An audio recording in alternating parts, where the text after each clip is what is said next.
Alur cerita komik manhwa ini menceritakan tentang apakah Nasunho ingin membalikan waktu.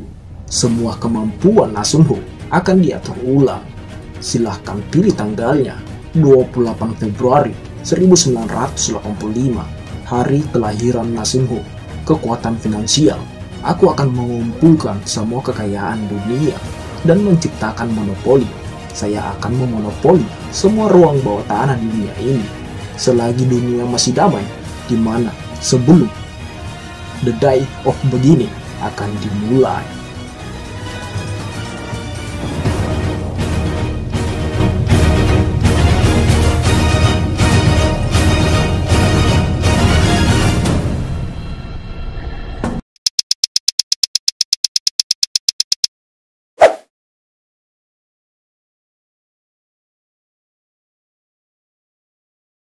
Cerita diawali ketika seseorang sedang bergumam, apakah aku ingin momen saat lahir? Jika kau mengingatnya, aku akan sangat bersyukur karena menahan semua rasa sakit itu, dan aku tidak akan membuang hidupku sia-sia. Dan kita bisa melihat sebuah pasukan yang sepertinya anggota militer sedang menahan sosok manusia yang memiliki kekuatan yang sangat kuat kala itu. Namun semua pasukan tersebut mati dalam sekejap. Sosok tersebut berjalan dengan santai melewati mayat-mayat itu. Ya, untuk sementara kita sebut pria itu si Pirang. Namun kita bisa melihat ternyata ada anak buah si Pirang telah menghampirinya. Ia pun menuturkan, "Pak Babi Morai, kami tidak menemukannya." Dan akhirnya kita bisa mengetahui pria ini adalah bernama Babi Monai. Dan dijelaskan arti dari nama Babi Monai tersebut ialah sebuah kode lain terhadap seseorang. Mendengar jawaban anak buahnya, Babi Monai pun begitu sangat kesal. Ia pun melirik anak buahnya. Dan dalam sekejap, anak buah yang berkata demikian tadi langsung mati dalam sekejap. Kita melihat kepalanya telah terlepas dari tubuhnya. Entah apa kekuatan pria berkode name Babi Monai itu. Semoga kedepannya kita dapat mengetahuinya. Begitu terkejutnya anak buahnya yang satu itu melihat rekannya mati tepat di hadapannya. Babi Monai tersebut dengan santai melanjutkan penelusurannya. Ia pun menimpali ke anak buahnya. Temukan secepatnya. Jika kalian tidak bisa menemukannya, kalian semua akan mati.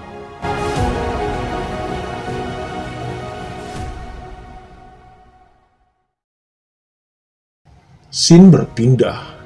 Tidak jauh dari lokasi pria berkode name Babi tersebut. Di balik bangunan runtuh itu, nampak ada sosok pria yang telah bersembunyi kala itu. Dan sepertinya pria tersebut yang sedang dicari-cari oleh si pria berkode name Babi itu. Kita bisa melihat pria tersebut sedang mengalami luka yang sangat fatal, mengalami kekurangan darah, sehingga kondisinya sekarang ini sangatlah kritis. Dan pria tersebut adalah MC dari alur cerita manhwa kali ini, bernama Nasunho. Notis sistem pun muncul tepat di hadapannya. Semua kemampuan Anda akan diatur ulang. Karena tekadnya sudah bulat, Sunho pun dengan kuat memegang erat sebuah kain yang ada di tangannya. Kembali notis sistem pun muncul. Silahkan memilih tanggalnya. Dengan nafas terengah-engah, Sunho pun menjawab dengan tegas bila dirinya memilih memulainya dari tanggal 28 Februari 1985, di mana tanggal tersebut adalah hari saat Nasunho lahir. Dan Mimin jelaskan ya, supaya kalian tidak bingung dengan alur cerita kali ini. MC yang bernama Nasunho saat itu telah kalah melawan pria berkode name Babi tersebut, di mana rekan-rekannya telah mati semuanya. Mengetahui dirinya telah sekarat, saat itu Nasunho memiliki kekuatan yang dapat membuatnya bisa dapat regresi, karena mengetahui dirinya sudah tak memiliki kesempatan hidup di dunia itu. Ia pun mengaktifkan skill yang dapat membuatnya bisa kembali regresi.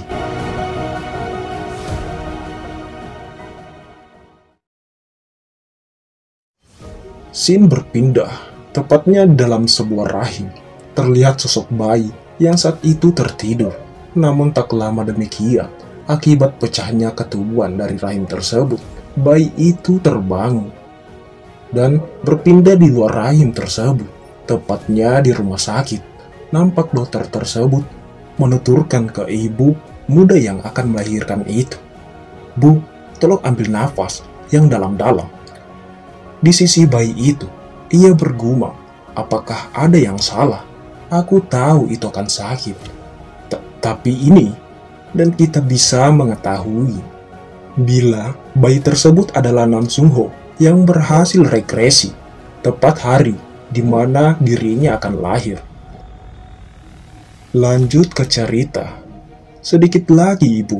Berjuanglah. Anda bisa menahannya." Di sisi Nam Sung Ho, ia bergumam, "Aku akan mati pada tingkat ini. Kepalaku sepertinya mau meledak." Sehingga saat itu membuat ibu Nam Sung Ho begitu sangat kesakitan. Nam Sung Ho yang mendengar teriakan sang ibu, ia pun kembali khawatir kepada ibunya. "Ah, tidak, ibuku, bertahanlah ibu. Ibu akan dalam bahaya pada tingkat ini."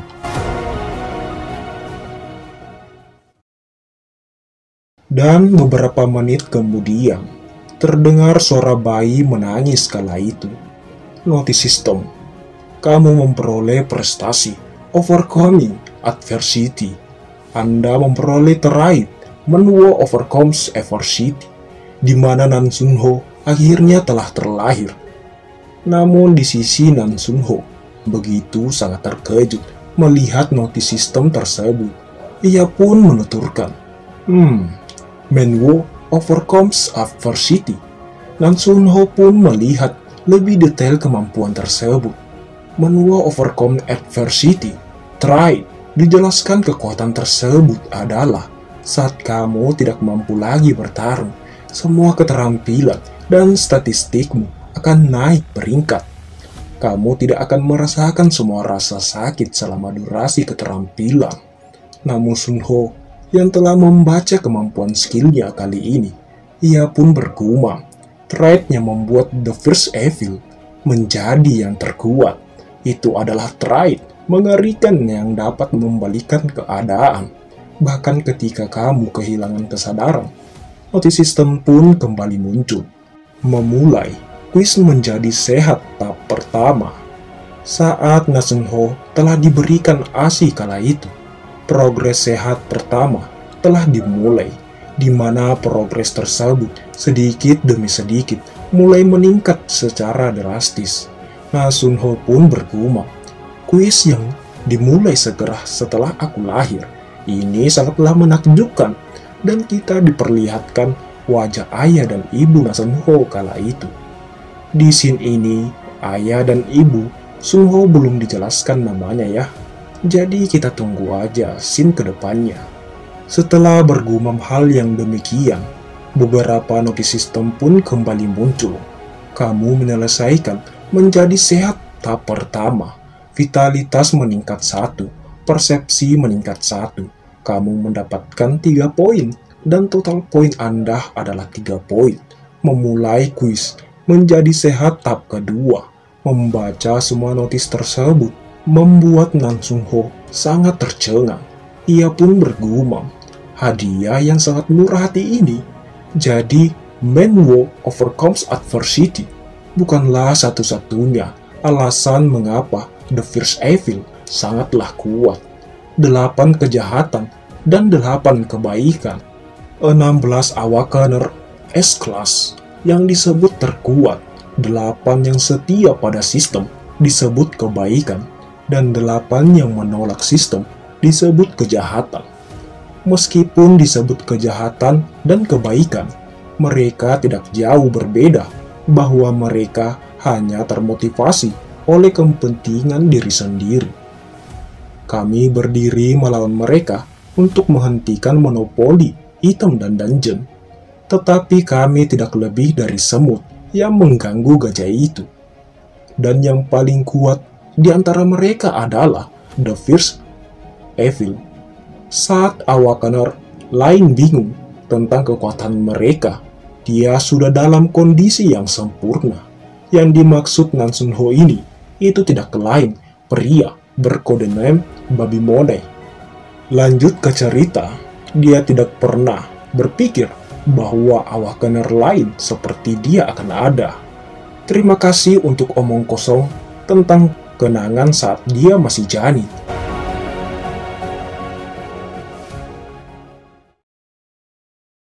Scene berpindah. Beberapa jam kemudian, terlihat Nasunho kala itu sedang tertidur pulas di kasurnya. Namun tak lama demikian, Nasunho pun terbangun setelah mendengar notis sistem muncul tepat di hadapannya. Terlihat status window milik Nasunho kala itu.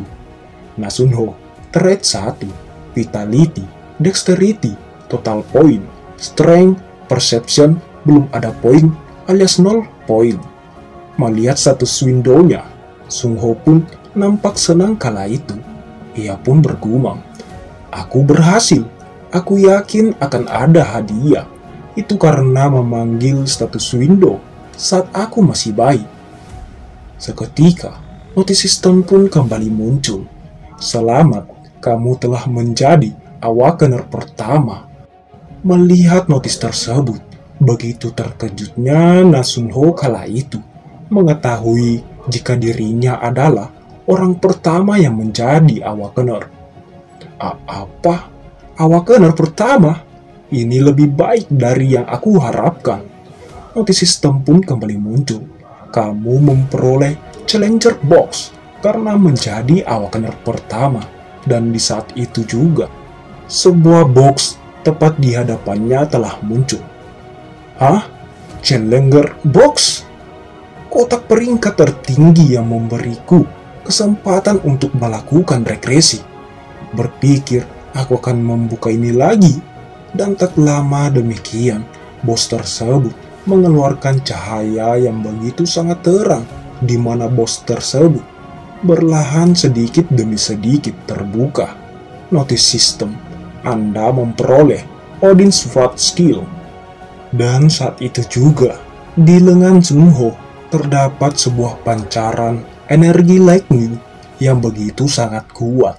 Sungho yang melihat skill tersebut, ia pun bergumam, "Odin's Wrath itu keterampilan utama dari seseorang yang bernama Dexis Fitrtum, di mana kekuatan ini begitu sangat menakjubkan.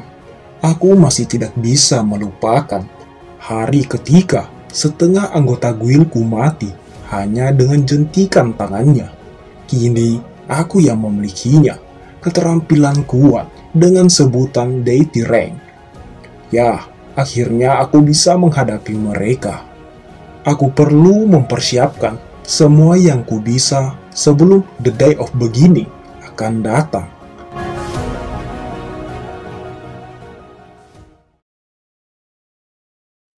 Di mana Sunho nampak sedang begitu sangat lelah memikirkan semua yang akan terjadi ke depannya, sehingga membuat tubuh kecilnya mulai gelisah. Mendengar Nasunho kecil menangis, membuat ayah dan ibunya terbangun. "Apa yang salah, sayang?" ucap ibu Sunho kepada ayahnya. "Ah, apakah dia terbangun?" ucap ayah Nasunho yang masih oleng efek bekerja keras. Karena Nasunho kecil menangis begitu sangat keras, di dalam hatinya ia bergumam, "Apakah karena tubuhku tak bisa menangani beban pikiranku, sehingga aku tidak bisa menahan diri untuk menangis?" Ketika Nasunho memikirkan kejadian itu, ibu Nasunho pun memeluknya dengan lembut.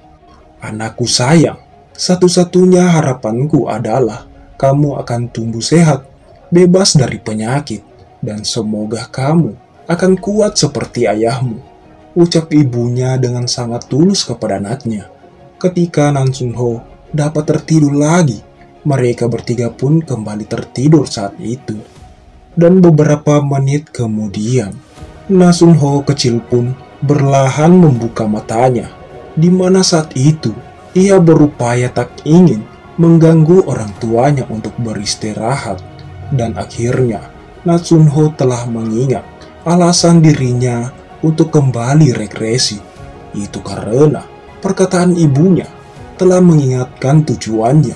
Ia pun bergumam, alasan aku regresi itu tidak lain. Aku akan berjuang melindungi semua orang. Aku menolak kehilangan satu orang pun, khususnya orang yang sangat kusayangi. Tetapan yang tak ingin kembali merasakan kejadian yang sangat sedih itu. Dengan tekad yang sangat kuat, Nasunho pun menuturkan, apapun yang terjadi, aku pasti bisa melakukannya.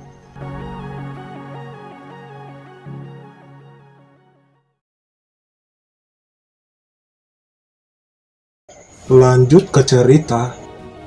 Beberapa hari kemudian, kembali saat Nasunho belum regresi, kehidupan di dunia saat itu masih begitu sangatlah damai. Sebelum beberapa menit akan terjadi, the day of beginning akan datang. Terlihat Nasunho kala itu adalah pegawai kantoran yang menikmati hari-harinya. Ketika Nasunho sedang menelpon teman kerjanya, nampak teman kerjanya ingin meminta saran kepada Nasunho kala itu. Namun ketika ia akan bertanya kepada Nasunho, nampak teman kerjanya begitu sangat terkejut. Aku akan mengajakmu minum. Hah? Apa itu? Tidak! Teriakan yang begitu lantang terdengar di ponselnya. Nasunho yang mengetahui situasi kawannya sedang tidak baik-baik saja, ia pun bertanya kepada kawannya, "Halo, apa yang terjadi? Halo, apa?" Dia mengakhiri panggilannya. Kenapa itu mendadak sekali? Namun, ketika Nasunho bergumam hal yang demikian, tiba-tiba saja suara teriakan meminta tolong tepat terdengar di hadapannya. Sehingga cairan merah yang begitu kental muncrat di wajahnya. Ketika Nasunho membuka matanya, ia nampak begitu sangat terkejut melihat seorang wanita telah mati tepat di hadapannya. Dan di saat Nasunho ingin membantu wanita tersebut, nampak salah satu monster datang menerjangnya. Namun Nasunho kala itu dapat menghindari serangan monster itu. Begitu terkejutnya Nasunho melihat begitu banyak monster telah menginvasi bumi. Begitu banyak warga yang ada di hadapannya diterkam dan dibunuh saat itu. Terdengar suara teriakan meminta tolong, suara kematian yang selalu terngiang-ngiang di telinga Nasunho kala itu. Sehingga membuat Nasunho hanya terbaring ketakutan. Saat demikian, ketika Nasunho ingin melarikan diri, begitu terkejutnya Nasunho melihat kawanan monster itu sedang memakan warga tepat di hadapannya. Keringat mulai bercucuran di wajahnya, sehingga tubuhnya tak mampu bergerak sedikit pun. Dan tak lama demikian, terdengar suara peringatan di kota itu. Para warga sekalian, ini bukanlah latihan. Para bis yang tak teridentifikasi telah menyerang banyaknya orang. Pada saat ini, mereka ada di luar, dimohon untuk segera melakukan evakuasi ke dalam bangunan. Mendengar suara peringatan itu, Nasunho pun bergegas pergi dari sana. Namun ketika Nasunho akan pergi, sebuah papan sistem telah muncul di hadapannya, sehingga membuat Nasunho begitu sangat terkejut. Apa? Ini apa? Setelah Nasunho berkata hal yang demikian, notis sistem pun muncul, memasuki lokasi pengujian. Dan tak lama kemudian, tubuh Nasunho telah tiba tiba saja mulai bercahaya, sehingga membuat Nasunho begitu sangat terkejut. Dan itu tidak hanya berlaku pada Nasunho saja, begitu banyak warga juga mengalami hal yang demikian, di mana hari permulaan monster berhamburan keluar dari celah dimensi yang mengoyak kota. Awakener yang terpilih akan ditarik ke lokasi pengujian. Beberapa orang menghabiskan waktu berbulan-bulan di sana, sementara yang lain menghabiskan beberapa dekade juga di sana. Para Awakener yang kembali bahkan tidak berkesempatan menghelahkan napas mereka sebelum dipaksa melawan para monster dalam pertempuran mengerikan. Dan setelah mereka dipojokkan, umat manusia bahkan menggunakan senjata terkuat mereka, yaitu nuklir. Jedal! Dan meski begitu, mereka akhirnya gagal dan runtuh. 8 Evil dan 8 Virtur menggunakan kekuatan milik mereka untuk memuaskan diri mereka sendiri.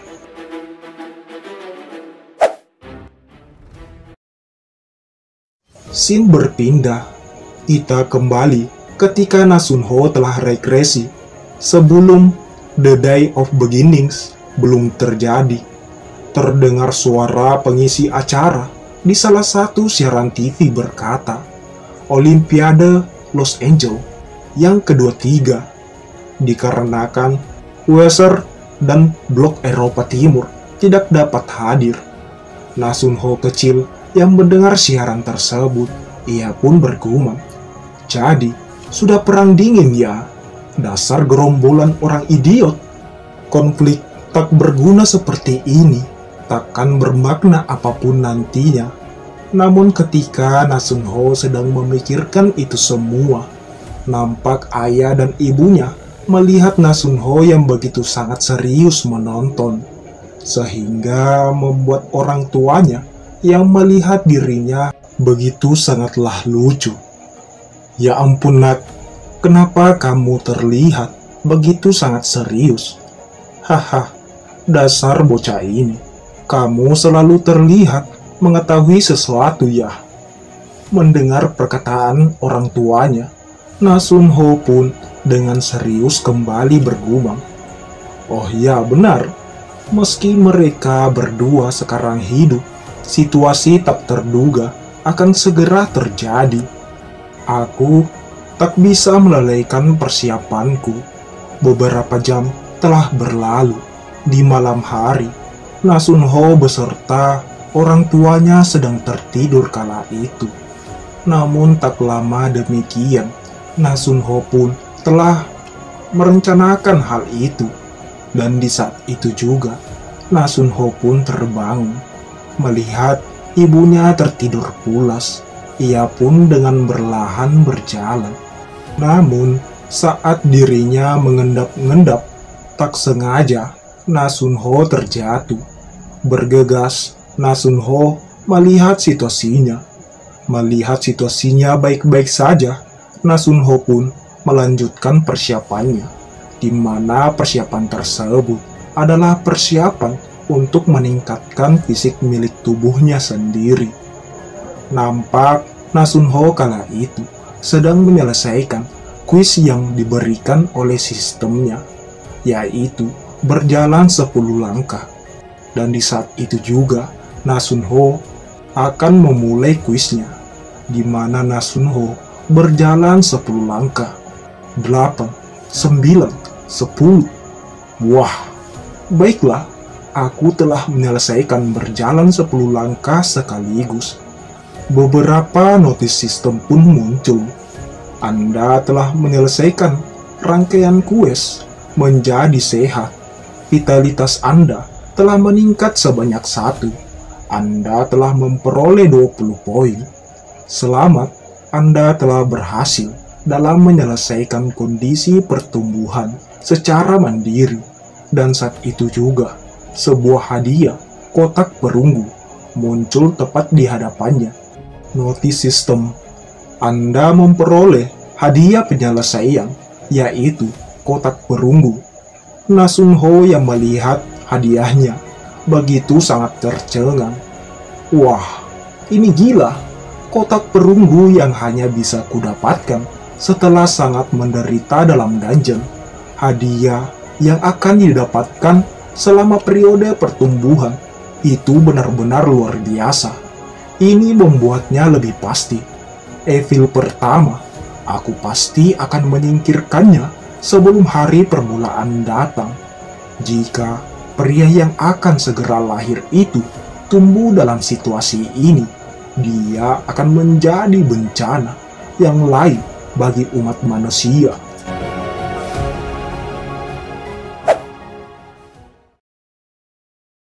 Scene berpindah. Keesokan harinya, tepat di pagi hari, nampak Nasunho kala itu sedang menikmati cuaca di pagi hari, mendampingi ibunya yang sedang menjemur pakaian. Kembali notis sistem muncul. Kehidupan manusia, tahap kelima. Pilihan seorang target dan berkomunikasi dengan mereka untuk 10 kalimat atau lebih. Nasunho yang mendapat quest oleh sistem, ia pun bergumam. Itu benar-benar quest yang sangat mudah. Tapi, siapa yang bisa aku ajak bicara? Jika seseorang anak kecil masih berusia beberapa bulan sudah bisa bicara seperti itu, hal itu terlihat seperti adegan yang keluar dari film horor saja. Namun di tengah gumamnya, Nasunho pun tersadar dengan kalender saat ini. Itu benar. Hari di mana Chuseok akan segera tiba. Dan Mimin akan jelasin. Chuseok itu contohnya semacam hari lebarannya para orang Korea. Ya, seperti itu.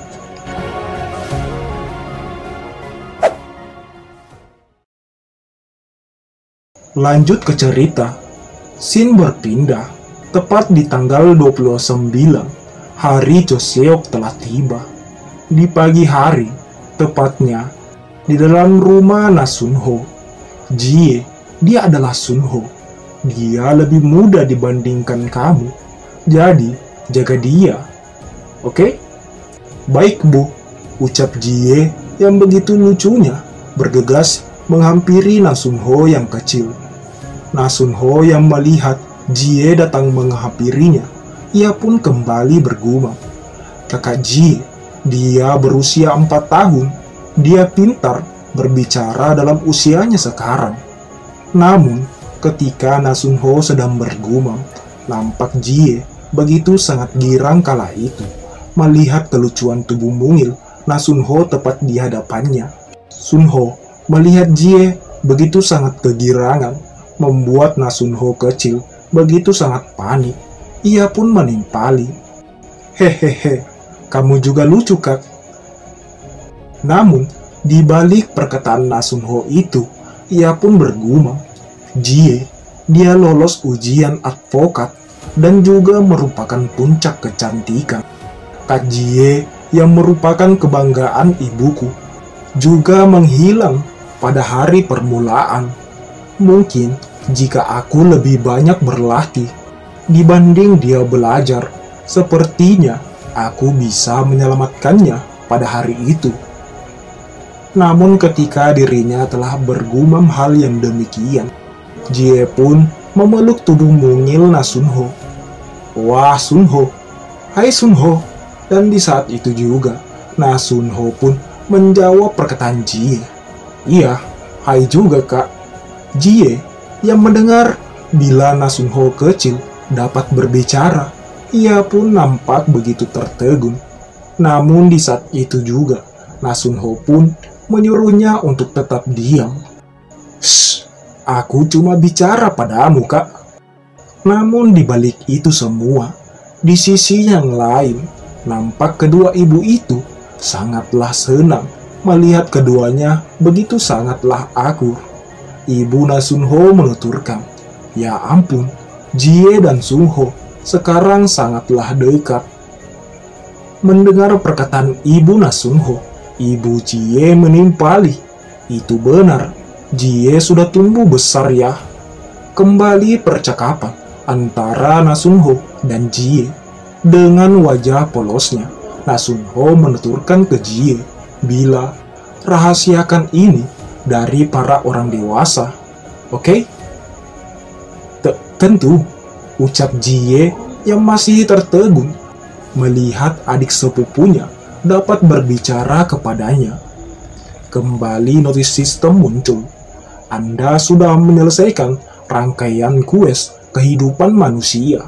Selamat, Anda sudah menyelesaikan semua kues tutorial yang bersedia untuk pertama kalinya. Nasunho yang telah membaca notis sistem itu nampak begitu sangat terkejut. Hah?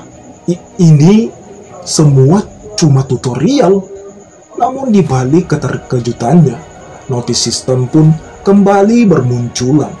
Anda memperoleh opsi untuk melompati tutorial yang tersisa. Tidak ada quest yang direncanakan setelahnya.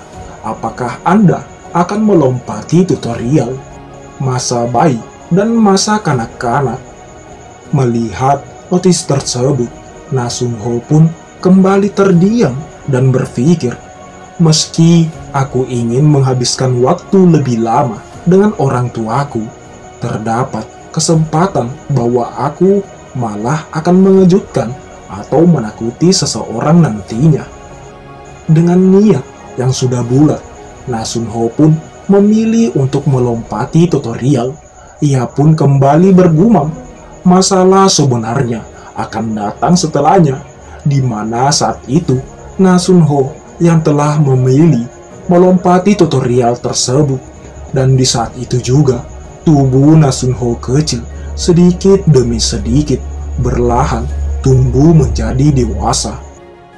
Dan di saat itu juga, Wujin pun dengan tekad yang sudah membara, Wujin pun membuka matanya, di mana warna matanya tersebut telah berubah menjadi berwarna merah darah. Dengan tatapan yang sangat tajam, ia pun menuturkan, aku perlu bersiap untuk hari permulaan ini.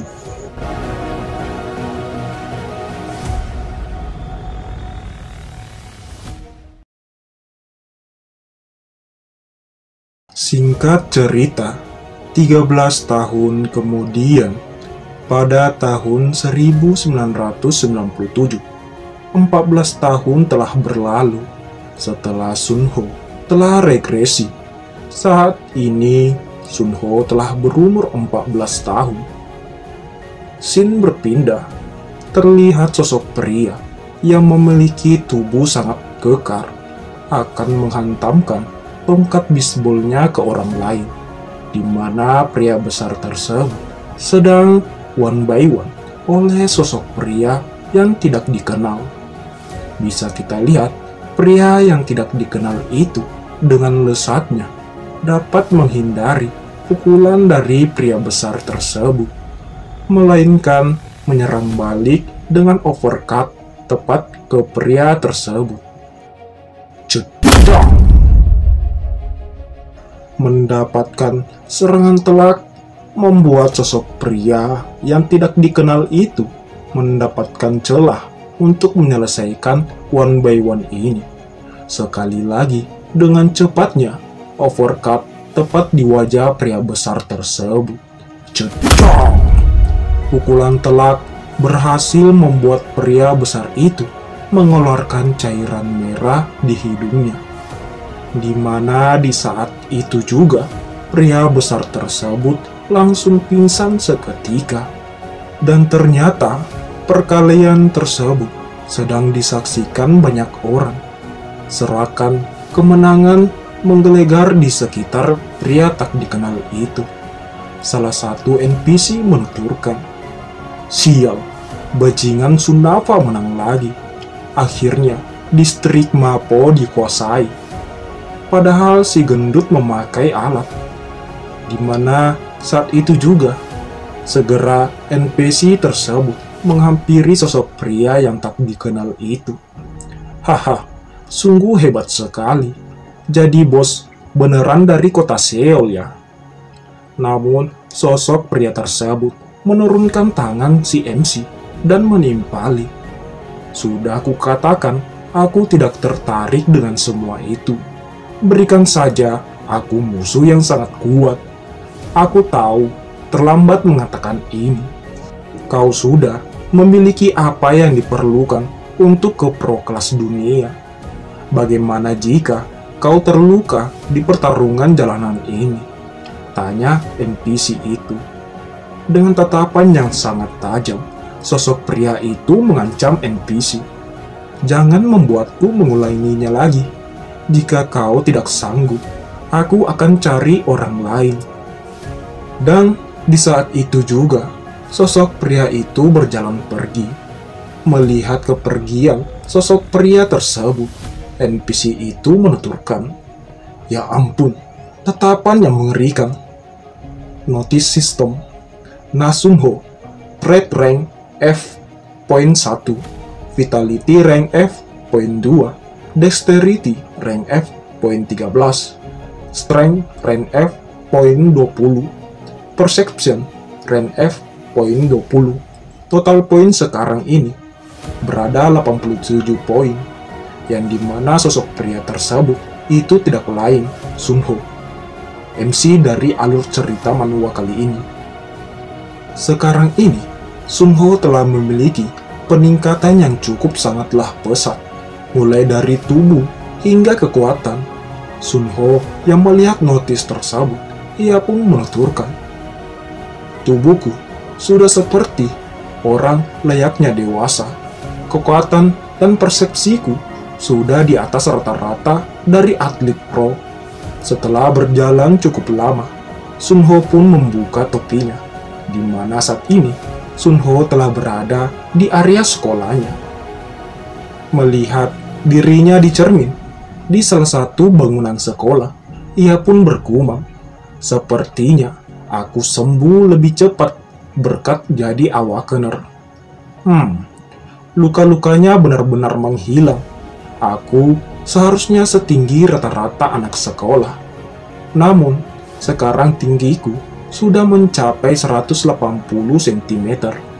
Aku yakin stats yang naik saat tutorial sangat berefek pada periode yang aku lewati. Fisikku tidak seperti umur 14 tahun saja, melainkan tetap saja aku gagal di testing site. Itu karena sudah tidak ada quest lagi. Kalau begitu, waktunya Red Dungeon agar naik level secepat mungkin. Aku sudah menemukan tempatnya. Bukit Gyeonggi, Provinsi Hwaseong. Ada dungeon rank F yang ditutup. Jika seperti itu, ada banyak hal yang harus kupersiapkan. Aku harus membeli bukitnya dan menutup tempat tersebut agar orang luar tak dapat memasukinya. Dan aku juga membutuhkan beberapa pertahanan untuk jaga-jaga jika monster berhasil kabur. Kemungkinan harga bukitnya sekitar 1,3 juta dolar. Untuk fasilitas pertahanan butuh uang yang tidak sedikit. Dan bukan itu juga, banyak dungeon tersembunyi di dunia untuk memonopoli itu semua. Tunggu. Di atas semua itu, aku harus melangkah lebih jauh. Itu karena aku tahu masa depan. Uang itu urusan yang sangat mudah. Aku bisa mendapatkan uang melimpah dengan cepat. Karena masih di bawah umur, aku tidak bisa meminjam uang dalam jumlah yang sangat besar. Yang kubutuhkan sekarang adalah seorang wali. Ketika Sunho sedang memikirkan hal itu semua, di saat itu juga sang guru datang menghampirinya, sehingga Sunho pun tersadar saat itu. "Hei, Nak Sunho, fokus di pelajaranmu. Apa yang membuatmu banyak pikiran?" tanya gurunya. Sunho menjawab, "Maafkan aku. Namun ketika gurunya telah pergi, Sun Ho pun bergumam, sekolah menengah tidaklah penting. Yang lebih penting sekarang, seseorang yang paling aku percayai menjadi waliku. Setelah bergumam hal yang demikian, kembali Sun Ho mengingat kejadian saat Sun Ho belum regresi, di mana saat itu nampak terlihat dua sosok yang sedang menusuknya menggunakan tongkatnya. Sosok tersebut berkata, "Jangan dendam ke kita, Kapten. Kau pasti akan melakukan hal yang sama jika Anda berada di posisi kami." Di sini, kemungkinan dua sosok pria tersebut adalah anggota dari Sun Ho kala itu. Namun karena ada permasalahan, sehingga kedua anggota tersebut berkhianat kepada Sun Ho. Mendengar perkataan itu, Sun Ho sembari menyeringai menimpali. Ya tentu, aku yakin kalian punya pilihan lain, karena tongkat milik sosok tersebut terbuat dari baja, dan dalam sekejap Sun Ho mengeluarkan kekuatan petir yang sangat dahsyat kala itu. Cetak!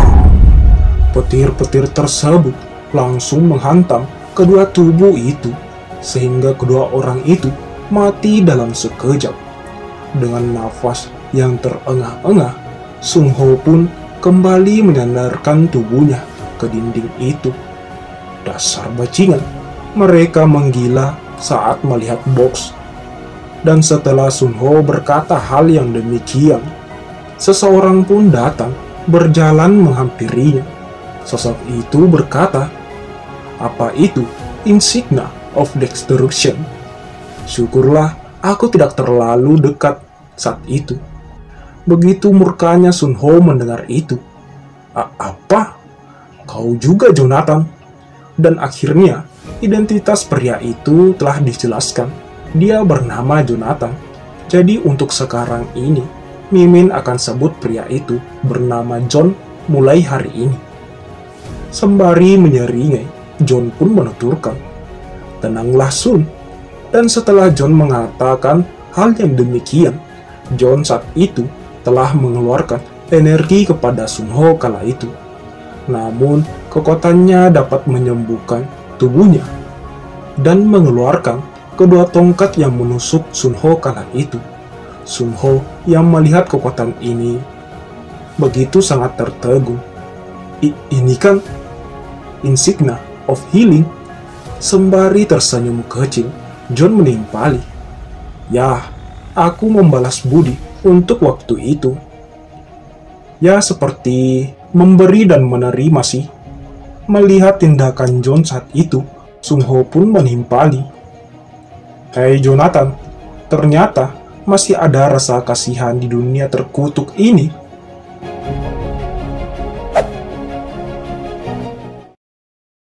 Dan singkat cerita, setelah Sun Ho telah disembuhkan, mereka berdua pun berjalan keluar saat itu. Ketika mereka sedang berjalan keluar, John pun menuturkan, "Hei Sun, ku dengar kau juga bekerja di Wall Street. Masih ingatkah pasar finansial di 97? Negaraku di tengah krisis IMF. Aku masih kecil waktu itu, tapi bagiku itu tak bisa terlupakan buatku," jawab Sun Ho. Melihat wajah Sun Ho yang lesu, John pun menimpali, "Maaf, aku lupa kamu orang Korea ya." Namun di balik itu semua, Sun Ho pun bergumam, "Jonathan adalah trader, sulit dipercaya dengan keadaannya sekarang. Kejayaan saat waktu di Hong Kong, yaitu bertepatan krisis mata uang Asia." John pun menuturkan ke Sun Ho, "Sangat ganas kala itu, sampai-sampai aku dinamakan Wolf of Wall Street. Apa untungnya jadi awak NRA? Aku merindukan waktu uang menguasai segalanya." "Apa kau setuju kan?" tanya John. Mendengar itu semua, Sun Ho menjawab, Menurutku itu benar juga. Aku juga menyukai masa-masa itu. Di balik perkataan Sun Ho, dengan serius ia bergumam. Dia mendapatkan stats rank A, membuat semua orang sangat iri kepadanya. Akan tetapi, dia selalu bernostalgia mengenang masa lalunya. Jonathan, di umur yang ke-25 sekarang ini, dia pasti kerja di Wall Street sekarang. Dia selalu mengatakan Wall of Wall Street di ceritanya, karena perusahaan keuangan tempatnya bekerja ada nama Wolf-nya.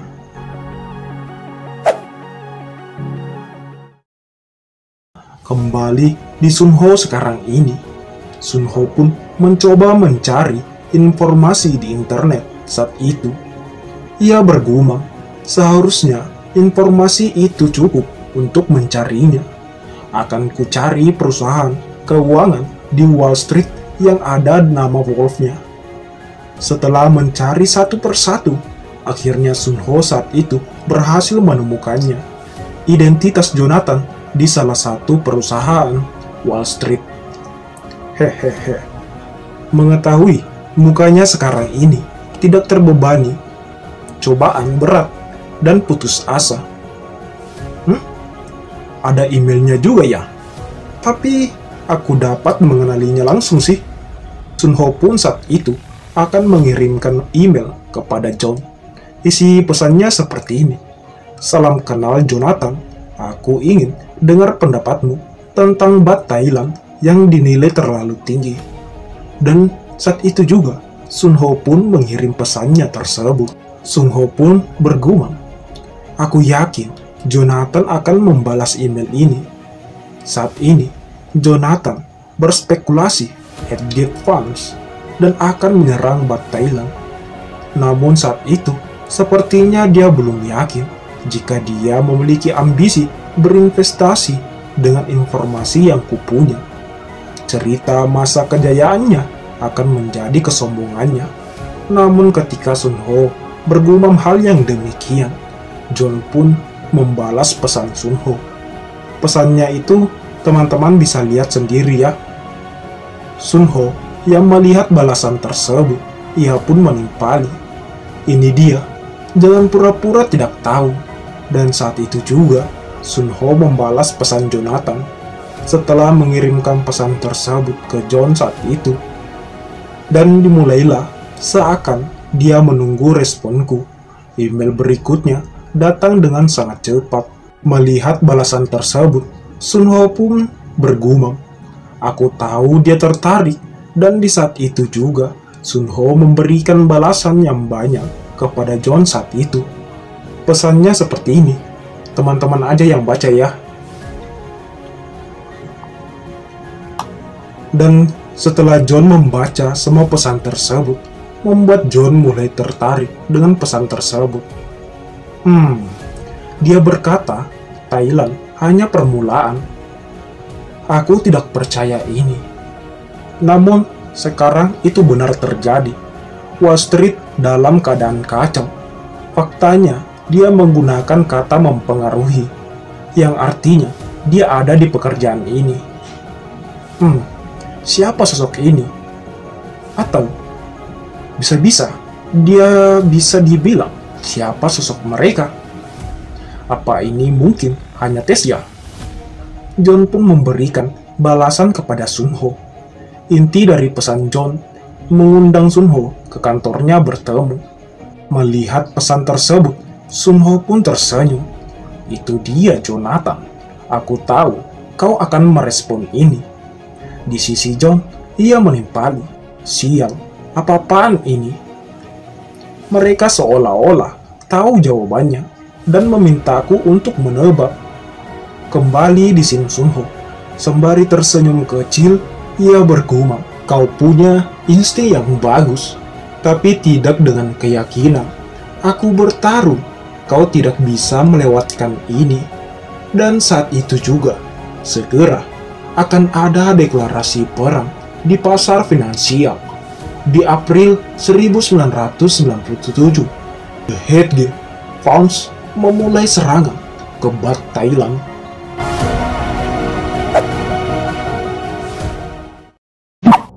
part hari ini telah selesai. Bagaimana lanjutan ceritanya? Jadi, bagi teman-teman yang ingin lanjutan cerita kali ini, teman-teman bisa support Mimin lewat like, komen, dan jangan lupa subscribe channel ini. Dan bagi teman-teman yang ingin support beliin Mimin kopi, teman-teman bisa cek link di deskripsi. Di sana ada link sawernya Mimin. Oke, mungkin sampai di sini saja video kali ini. Terima kasih semuanya. See you next time. Bye bye.